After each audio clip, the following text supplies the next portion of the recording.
Hey, Paul here. I'd like to thank our premier sponsor for this episode, Cisco Systems, building a bridge to possible in their newest platform to power an inclusive future for all. For more information, go to cisco.com.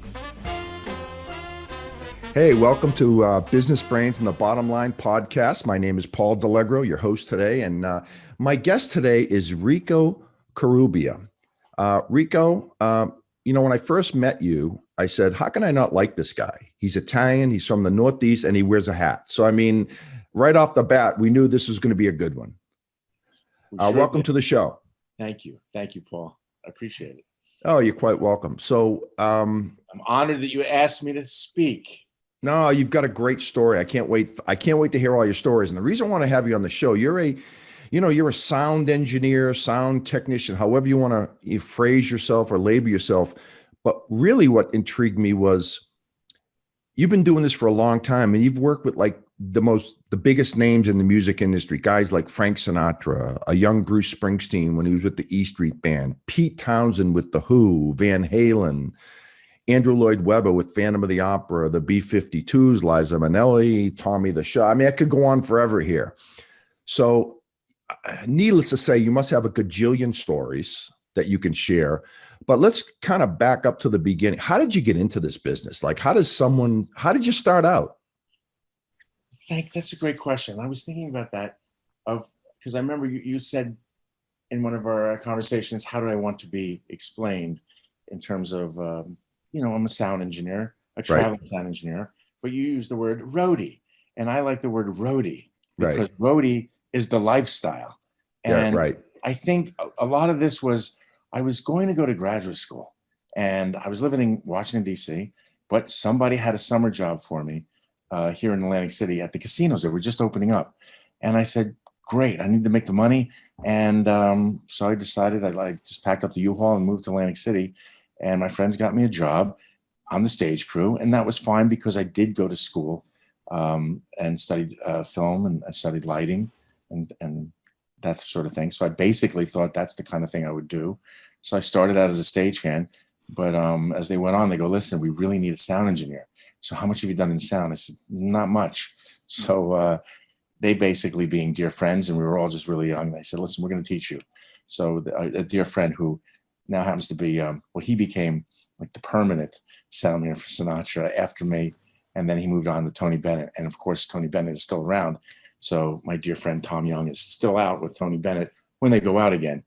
Now Tony's home baking. But anyway, he taught me sound. And it was just, we started doing these late night, they had these late night lounge acts coming from Vegas. It was a lot of fun. It was just all night long. And that's the way it was, just on the job training. Sure. Yeah. And then all of a sudden, the Golden Nugget, Steve Wynn, who had the Golden Nugget in Vegas, decided to come out here and build a casino. And I got hired as the lead sound engineer.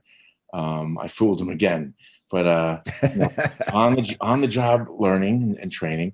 And, we were just doing little dance shows and whatever else, but, it was cool. So the summer was going well and I basically was staying because I was having a good time.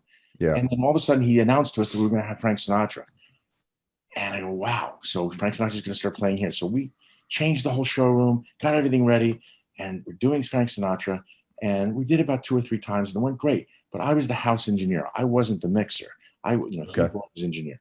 So what happened was, I was getting ready to go back to graduate school. So one night. Where'd you go to school, by the way? Oh, no. First of all, I went to University of Vermont. And then I went to, and I transferred down to NYU when I wanted to do more film, Sure. And then in DC, I was going to go to, it's called Catholic University, had a great program in what I was doing. I really wanted to do arts because there I just lucked out in some job. I want to do arts with kids, but I want to do in a psychiatric setting. And they had this whole great program. So I just thought that would be a great career at that point in my life. Yeah. And, but I still had all the entertainment behind me, but, so I moved to Atlantic City, but it was nothing but a big party and a lot of fun and doing sound. It was creative. It was extremely creative. And then one night, I was waiting for Sinatra sound engineer as I'm sitting there in my tux, and all of a sudden it's like 10 to 8 and Sinatra does not go on at 8:05. He goes on at 8 o'clock. So there's the 80-piece orchestra, and we're all ready to go. And I'm looking at the clock, and I start calling this gentleman's room, and no answer. I started calling the operators in the hotel saying, "Page him, please," because they're going, "Listen." You're starting to panic now. Yeah, because we're talking, it's 5 minutes of showtime. So I actually said, "All right, I'll be right back." And I ran, running down the hallway, screaming his name, going to every local watering hole around the showroom, find out where the heck is he, man? This is awful. Because I realized I'm the only guy in the room that's going to have to mix Frank Sinatra. And I just didn't know if I was ready for that. Yeah, no pressure though. You know, it's only Frank Sinatra. No pressure. So I get back in the room, and they just go, "Get behind the board." I go, "Okay." So I got there, and just, and I was the one that made the announcements. "Ladies and gentlemen, Frank Sinatra." And here he comes strolling out. You know him. He just strolls out. He's got the drink on the piano. And then he just starts singing that slicing through butter voice. Oh, yeah. And I just started mixing, and I realized, okay, I could do this. I'm doing this. But the whole time I'm going, "Where are you?" And I kept looking at him. So now we're like 45 minutes through the show, and finally through the door, when everything was going well, he comes stumbling in, knocking in tables and everything, still holding his drink. And from the stage, Frank says his name and says, "We won't be needing you anymore." And I went, "Oh, okay." And here we are 40 years later. Oh, wow. I mean, now how long did you work for Sinatra? Well, basically I mixed him at the casino, and then they called me up to start going on the road with him, which was great. And basically the other person they managed was Liza Minelli, and I did a heck of a lot of work with her. So really I was doing Liza and Sinatra together. Whenever they played together, I did them. And it was just, actually, you got really taken care of really well. And you really learned a lot. You had to go on the road. If you're going to be a good sound engineer, you had to go on the road. I know people that are still here, God bless them, in Atlantic City, and they're good. But, my career ended up being, I went on so many world tours with people. And, I went from, a small, some tours you go from a club to a 20,000 seat arena. And to make it sound good in both places, day after day, is quite an art. And I commend. Yeah, I agree with you. Even just doing this podcast, we take so many preparation just to make our sound good. And I can only imagine doing it for 20,000 people, right? A little bit different. Yeah. And you kind of know at sound check what the room's going to sound like, because arenas weren't acoustically made. Now they're making them. They weren't made for sound. They were made for sports, Right. And so it's really an incredible challenge. And it became a lot of fun. So then the career and going back to school, forget about it. It was just like, why am I doing that? This is great. I'm doing fine. So I just kept doing it. And then I moved, for certain reasons. I said, I wanted to try Broadway. So I ended up doing a small bus and truck called Pump Boys and Dinettes. And it had one-hit wonders from the 70s. This is in the 80s, of course, doing this cute little show. And that was just every little town in America. And to be quite honest with you, that was quite an experience, because it's, I really, I never had been to Texas before. Growing up in Jersey, and being around Boston, growing up around the metropolitan area, all of a sudden, and I could tell you because you're Italian, all of a sudden, the things I was hearing from being Italian, I mean, I couldn't believe the things I was being called and things like that by the crew I was with in the small corded little tour bus that I was living with them. And I was going, wow, I couldn't believe the racism and whatever. We Italians are pretty thick skinned though. I don't, we're as a group, we're a pretty tough group. I would have to say that. Yes, exactly. You really are. So, being in that little closed quarters with those people, saying things about the way the tire was getting a flat, but using a certain word that you and I know. Yeah. And I'm going, wow. And I would laugh, go, you calling me that word? Or else like people in a little town in Texas talk, oh, you're from Jersey? Get a rope. Like, what are you talking about? So I really felt what racism was, right? Yeah. And that was really interesting. That was interesting. And then from there, it just kept evolving, and I kept lucking out, I guess, in a way. But to tell you the truth, either you become good at what you do, or else you don't. And I guess I just kept becoming good. So I kept getting good jobs. Yeah. Um, yeah. So one So thing led to the other. so you've done Broadway, you've done, clubs, you've done, what was your favorite? I mean, all the different venues, all the different kind of musicians that you worked with, what did you like doing the most? I'd have to say, I was doing concert touring, but as you see, I've done so much in my life and changing from career to career that sound was getting, once I got the arena sound down and Sinatra sound down and that kind of sound down, I wanted to do something different. So I went to Broadway. But what happened was I was doing Music of Andrew Lloyd Webber in San Diego, and we were going on an eight-month world tour. And they said, Michael Crawford, who was the Phantom, was starting, he wanted to see you. And I go, oh boy, what happened tonight? What was he not happy about? So I go back in his room, and all of a sudden, who's standing there is, I'm going, are you really? He goes, yeah, I'm Pete Townsend. I go, wow. He goes, yeah, I'm sitting here in La Jolla. We're writing a show for Broadway, my rock opera Tommy. I loved your work tonight. I was told to listen to your work, and I'd love you to do sound for my show on Broadway, Tommy. I go, what? So, How do you say no to that, right? oh God, I was completely like speechless, number one. Yeah. And then just jumping up and down after I got out of there. I couldn't believe it. I thought I was going back to get yelled at because Michael couldn't hear himself or whatever else. And then I ended up saying, well, I'll be back in 8 months. So, Broadway has there's a certain complexity to doing a Broadway show.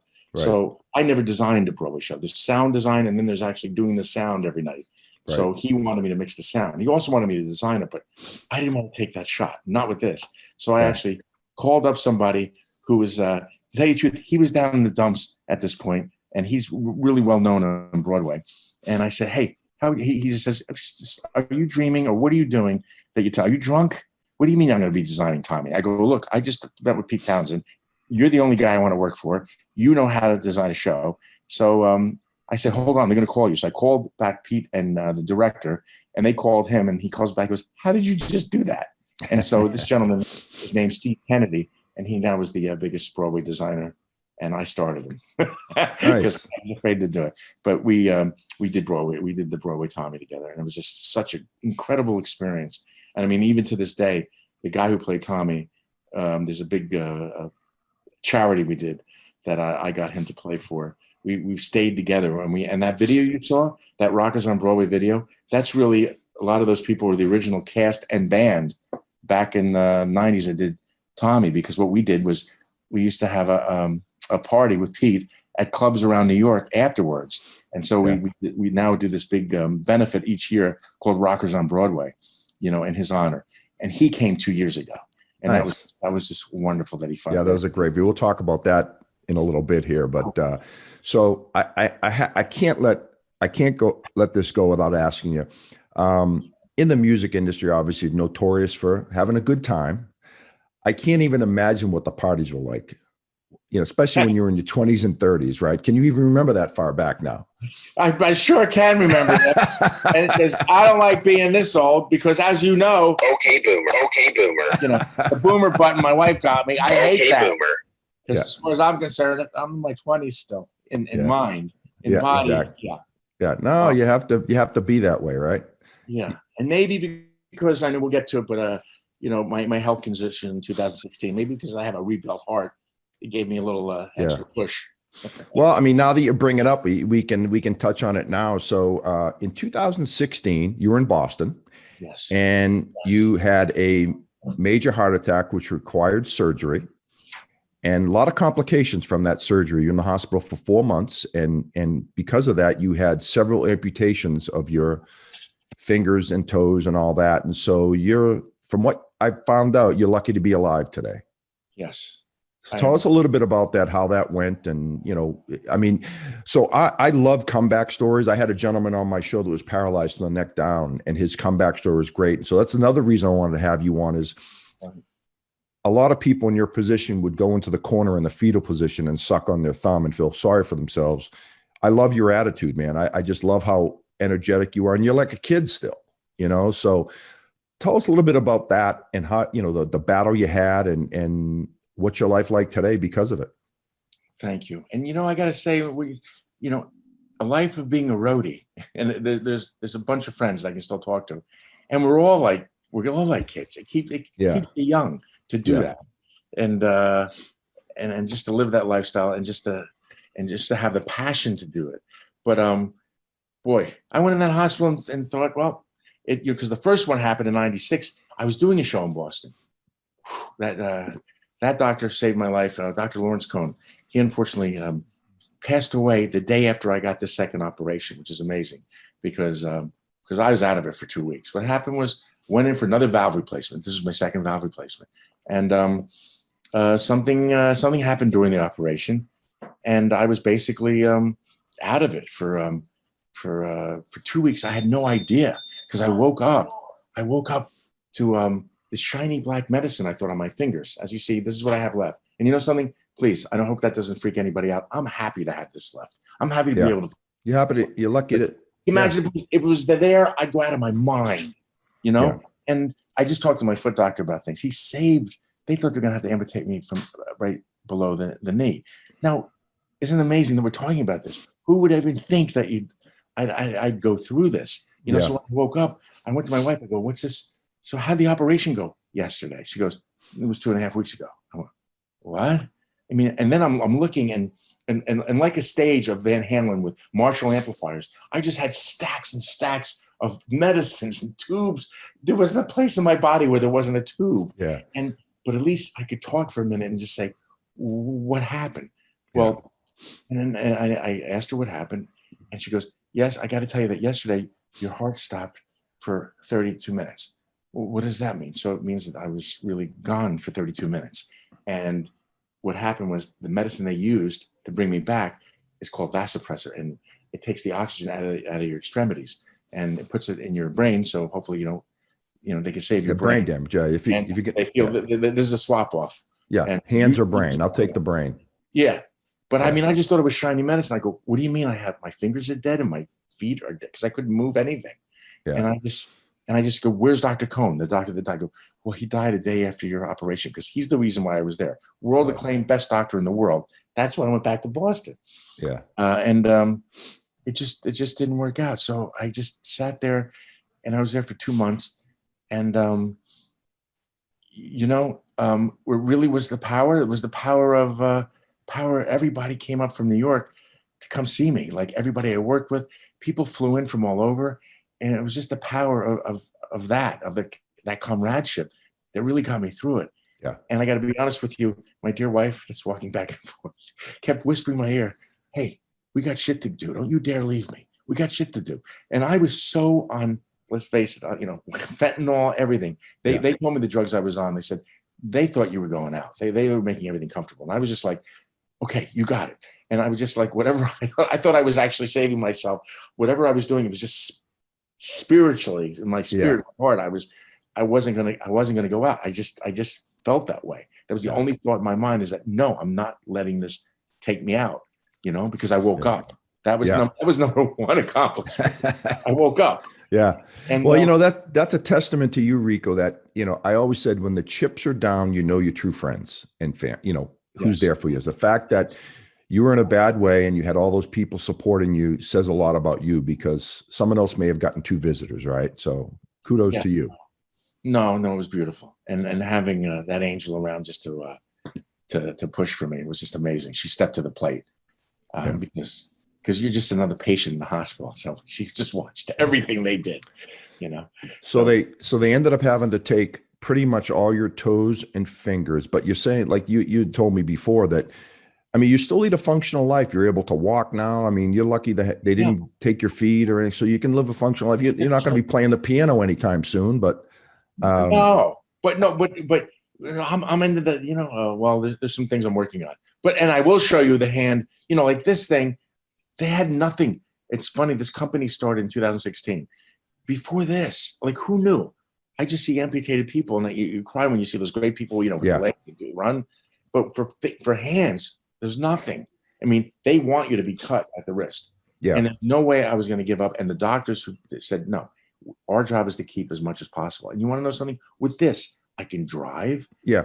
Because of the 2 pink. The fact that you can type a little bit. Yeah. So I'm doing my work. I'm doing and I can make sound But I want to show you. Yeah, let's see the Lee Majors. Let's see the Lee Majors bionic hand. What's going on here? All right. Well, the bionic hand we're waiting for in the right hand. I'm dealing with insurance companies about that. Yeah. This thing. See this? Yeah.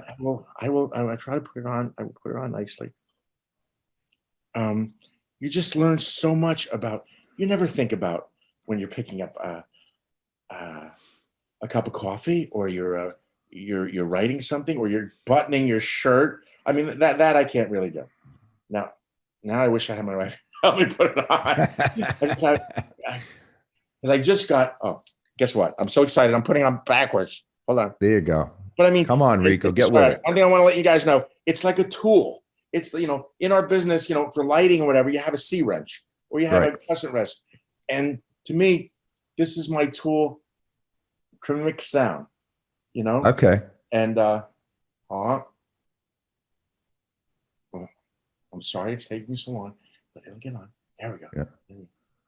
Because I haven't been really practicing it, because I can't wait to get in front of a sound console. All right, there we go. See if so these are just basically extensions. That. Now, nice. Check that out. So what? Yeah, that's cool. Now, yeah, right. Now the missing. This was designed for 2 years from this company for me, and they just got the copyright so that the tips or so I can touch screens and do that. Oh, nice. But pushing faders and doing and lifting heavy things and whatever else I can finally do.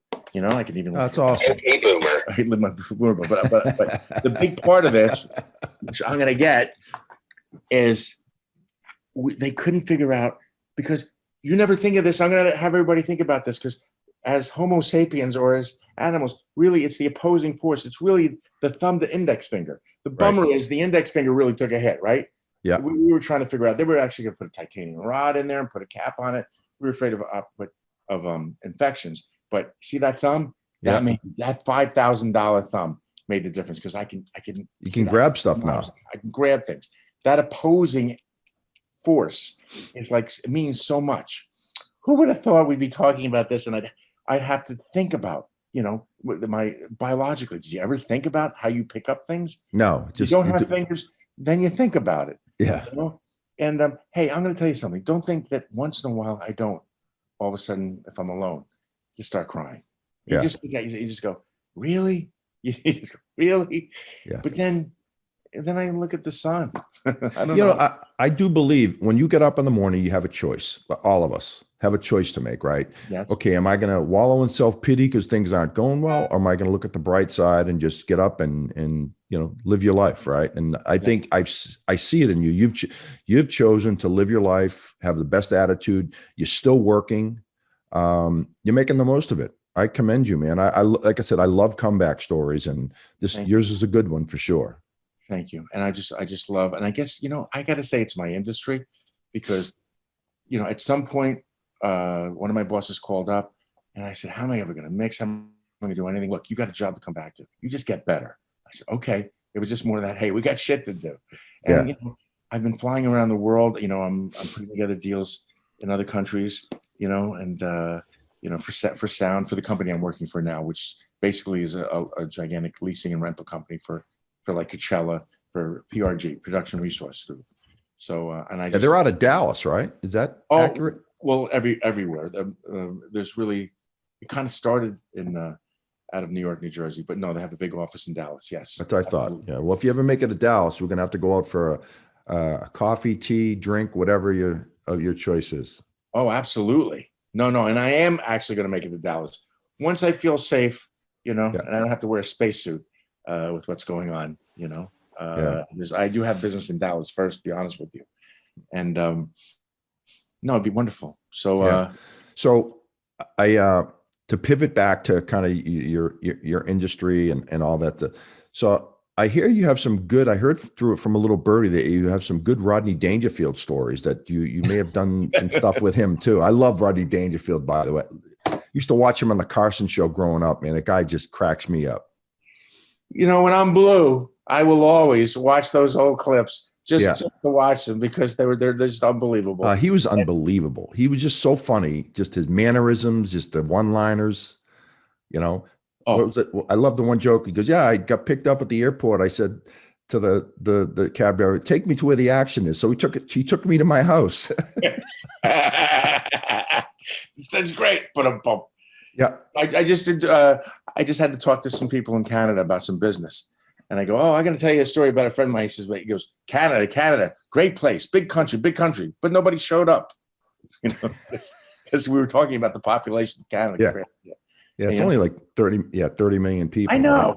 There's nobody there. You'd think it'd be better. So tell us some good Rodney Dangerfield stories, man. Everyone loves Rodney Dangerfield. They have to. Well, the way I met him, I was actually, with the casino job. He played the casino, and I was paging his mic cable. So I guess I'll tell that story, because and that will lead to another story. But I mean, so I'm paging the mic cable, and he's sitting there like, to me, I used to call it the Jimi Hendrix solo of comedy, because boom, boom, the one-liners, boom, boom, one right after the other, going, wow, he's just hitting it, and he's just there, and he's fixing the tie, shaking his head, and as he's shaking his head, these white little rocks are just flying everywhere out of his nose, right? And I'm like, and I'm on headset. Everybody go, do everybody see this? I go, yeah, we see it. He's a mess. He's amazing. He's sweating away, and they go, oh my god.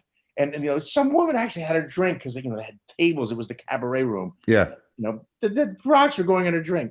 So he comes over my side of the stage, and he's the sweetest guy. I go, Mr. Dangerfield. Oh, call me Ronnie. Call me Ronnie. I go, you should chop it up a little better. And he goes, oh, what do you mean? I go, your nose. It needs. I go, can I get you a Kleenex? Come back to my dressing room, please, please, please. Oh, thank you so much, son. Wow, really? I go, yeah. I mean, it was a mess, Rodney. And then after that, we became buds. I had a comedy improv group. That was another sideline in the casinos. We got together, and late at night, after we did shows, we went to a club, and we just started doing improv, and we started doing sketch comedy, and it really worked out well. And Rodney came, and it was just cool. And there's one story. What was he like off the stage? Was he the same, or was he different? Because I mean, I just have this one vision of him, one-liners all the time. I mean, he was always doing one-liners. Oh, really? Sweet. And he was so, like I said, I had my comedy group. He was so helpful. And the comedians, and I met through him, like Sam Kennison and all them. He helped out so many people. Dangerfields was just a cornucopia of comedians. And if he thought you were good, but he liked to help everybody out. The guy was just so genuine, know? And then there was a time he calls ahead. I was working at this casino. He calls ahead and he says, meet me at the car. Meet me at the car. I go, all right. I got my luggage. I need you. So bring the luggage carrier. So I bring the luggage carrier to the car. Pulls up. Casino it's the middle of the day. He's going to play that night.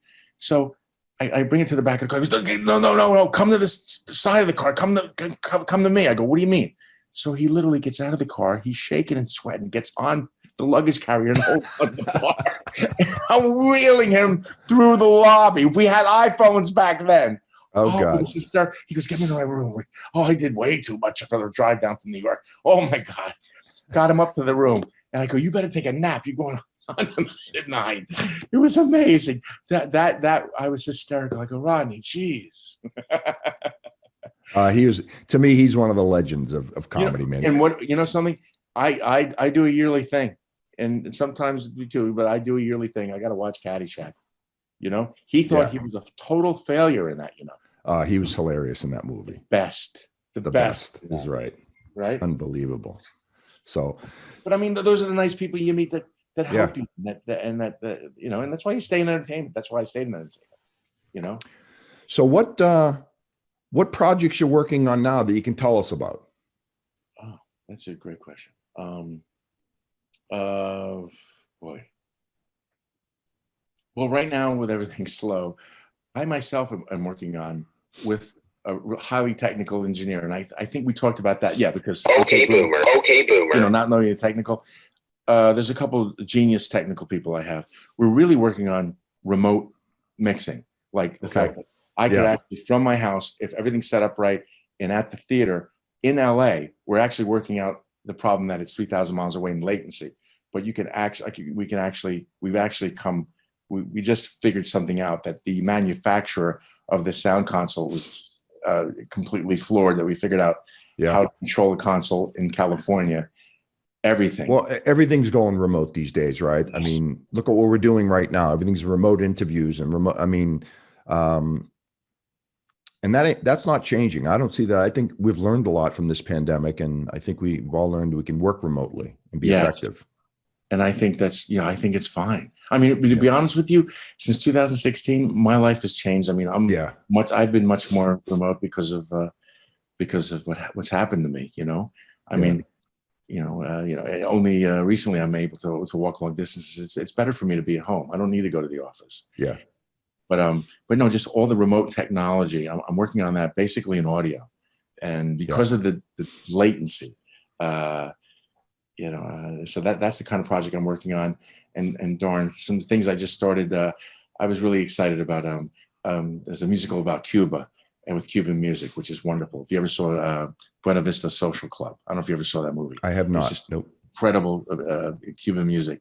I was actually asked to design sound. We did 2 workshops, and I'm praying that goes to Broadway. It would be so good, warm for my heart to be able to do that. Yeah, when and if Broadway ever opens up, right? Right. Yes, exactly. Yeah. Oh, let's hope. Let's hope sooner rather than depending on when we show this, air this podcast, the vaccine has just come out. So hopefully by the time this is broadcast, it'll be out in full force and we can kind of get yeah. a lot and of I gotta say, Paul, isn't it mind-blowingly wonderful? I mean, this has come out. I know people are afraid, but I'm not afraid. I'm not afraid right now. If the right people are saying it's safe, I'm there. But it's just mind-blowing knowing how long this stuff's supposed to take. So it's exciting. It's exciting that there's light at the end of the tunnel. Really. I think that's the hope that everyone needs right now, is just because we're all cooped up for 8-9 months here. And as long as we can see hope, I think they'll be better for everybody. Absolutely.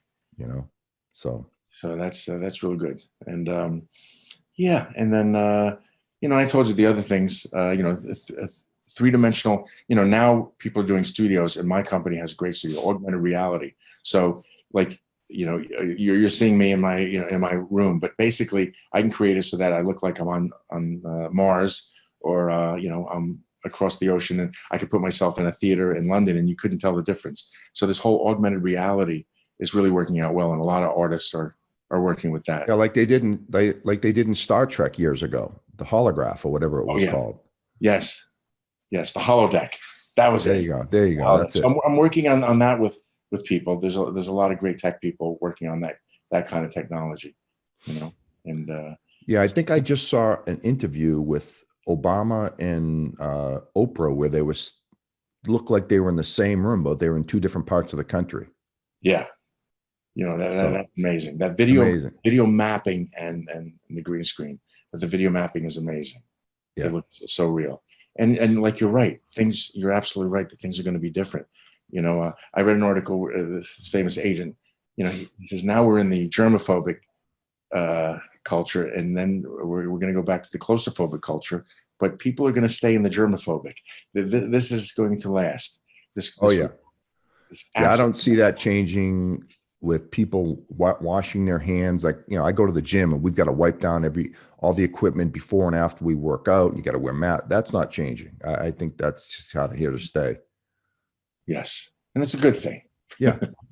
Face it. As long as we don't, like I said, as long the goal is here to just avoid getting sick and living a long, healthy life, right? Oh yeah. It's just like, this is a global timeout. I had my personal timeout all of 2016. That's only 4 years ago. Yeah. Now I kind of think about that. Why do I have to have this timeout again?